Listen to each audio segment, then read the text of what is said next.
there, Ariana from Crafting Happiness here. In today's tutorial I'm going to show you how to crochet the loop stitch. And for you I made two samples to see how it looks like when you use multiple colors. This is the single color version, and the back is quite flat and tight, and the front it's got the loops on each other row. And this is the color sample I made by changing colors every 2 rows, and you can see that better from the back. And the front it's got the loops, and this is a pretty simple pattern, a 2-row repeat pattern. Do not get intimidated by the loops, they're quite easy to make. I will show you how to make yours fairly the same size. So let's get started. For this tutorial I'm using Aran yarn in green and a 5mm crochet hook. You can use any yarn you like with a matching hook. The pattern doesn't require you to chain a multiples of chains. You can chain as many as you like. In my chain I have 23 stitches. Keep in mind you'll be losing 1 stitch when you make the first row. So let's start with row 1 and single crochet in the second chain from the hook, and then single crochet in each stitch across.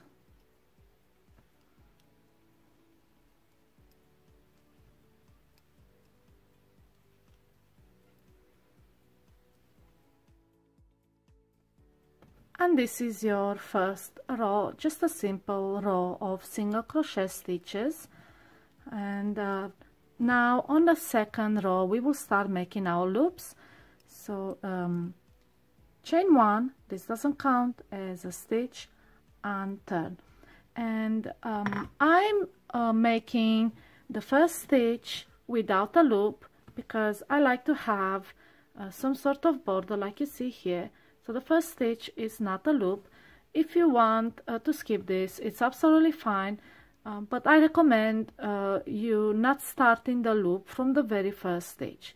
So what I'm doing is make a single crochet in the very first stitch and then start my loops. And to make a loop, this is how I'm holding my yarn. With my little finger I'm controlling the tension, so if I want it to be more loose I release the yarn. If I want to be more tight I hold it tight, and then the tension is tighter. So keep your yarn quite short from your finger to your work. I usually gauge it by the size of my hook, so this is how you can control and make the loops equal. And then insert your hook into the next stitch, pick up this loop and the second one and pull them through the stitch. And as you can see you have here 2 loops, and with this one is 3. This is your loop. Release the loop and hold it with your finger like so, and then yarn over and pull through all the loops. And this is the loop that you made, and it's quite tight, it won't unravel. And keep in mind you'll be working on the wrong side, so the loops will be created at the back of your work. So now let's make another loop. Like I said, gauge it with your hook to make sure it's the same size. Insert your hook, pull up this loop, this yarn, and then the second, and just pull through. Then release the loop, hold it with your finger like so, and yarn over and pull through all these 3 loops on your hook. And on the wrong side it will look like a row of single crochet. On the other side you'll be having the loops, which are quite equal. And the size of the loops, it depends on how far your finger is from the work. So if you want to make a small loop, then hold your finger close to the work, insert your hook into the next stitch, pick up the left loop, then the right loop, pull them both through the stitch. Now release the loop, hold it with your finger, and pull through all loops. And if you see in the back, the loop, it's a lot smaller compared to the previous one. So all you have to do, I think, in the most important part is to gauge how big your loops you want it to be. So just make a test sample to get used to on how far your finger with the wrapped around yarn is from your work. And then like I said, I usually pull the loop all the way to this spot on my hook where the numbers are, and just make sure it's the same length. That's how I calculate the length of my loops. Then insert your hook into the stitch, pick up the left loop and then the right loop and pull it through. Release, yarn over your finger, and with the middle finger hold the loop, yarn over and pull through all.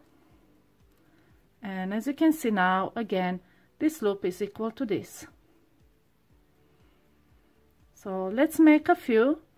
I'll do them in like slowly for you to see how it is. So again, my loop on a hook reaches the number. I know it's the same length. Insert my hook into the next stitch, pick up the left and then the right loop. Let's try again. Left and right, pull through, yarn over and pull through the three loops, and just continue like this all the way until the end of the row, until you have one stitch left in which we're going to single crochet, and then we'll create the border that I was talking about. If you don't want that border, it's absolutely fine. You can just make a loop in every single stitch. So let's continue.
And now I reach my last stitch, and I'm just going to make a simple single crochet in it.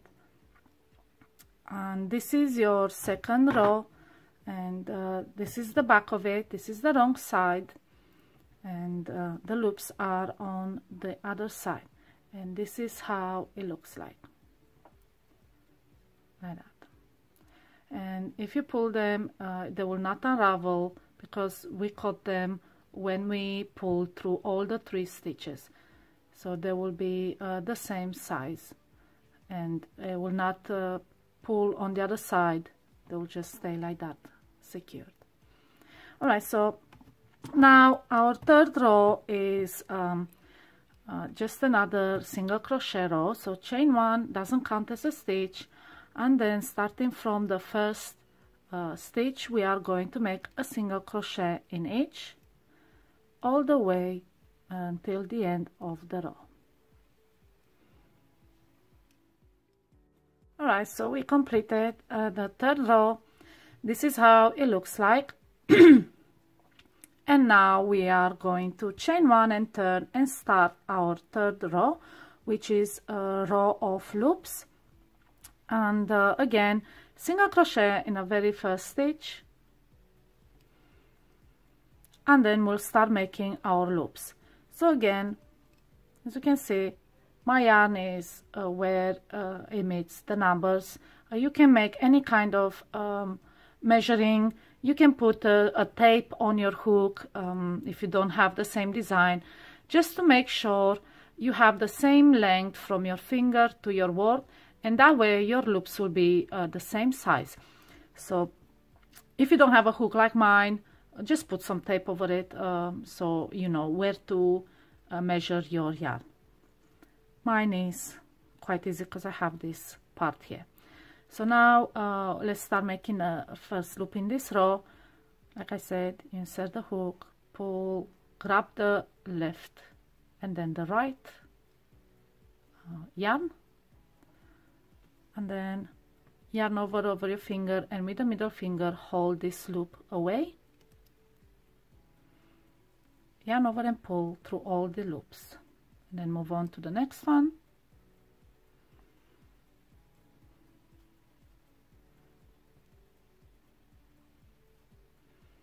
And the next one. And for the first few loops you'll have to actually measure and check, but as you get used to it, it will become automatic to you. You know exactly how far, how long you want your loop to be.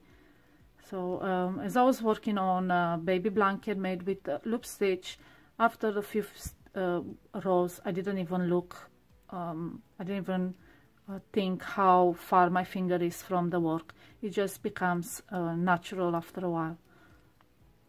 So we will make a loop in each stitch until we have 1 stitch left.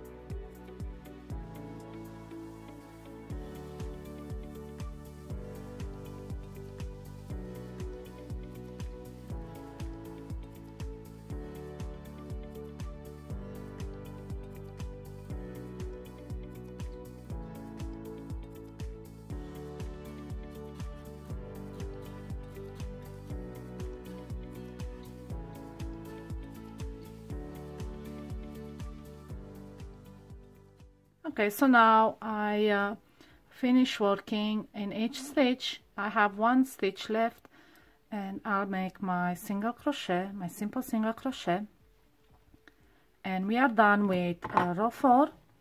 And from the back you will get this tight stitch, tight texture, and on the other side you will have the loops, and you can see there they're fairly the same size. It's okay if they vary slightly. You just don't want to have this situation here where one is really tight, one is really long. It won't look very well. But if you make them approximately the same size, like here, it's absolutely fine. Like I said, use some tape on your hook or some sort of point on your hook where you can measure, and that's how you control the size of your loops. So this is the pattern. All you have to do now is repeat rows 3 and 4 until you have the desired length. and you will end up with something like this, which is really nice and fluffy. It's really nice for rugs, for pillows, even for baby blankets. They're quite secure. They can pull on it and they will not unravel. The back it's quite tight and warm, and this looks really cute. And again, this is the 2-color one, where I change colors every 2 rows, and this is how it looks like. So yes, this is how you crochet the loop stitch. I hope you found my tutorial easy to follow. If you have any questions, please ask them in the comments below, and I am more than happy to answer them. Happy crocheting!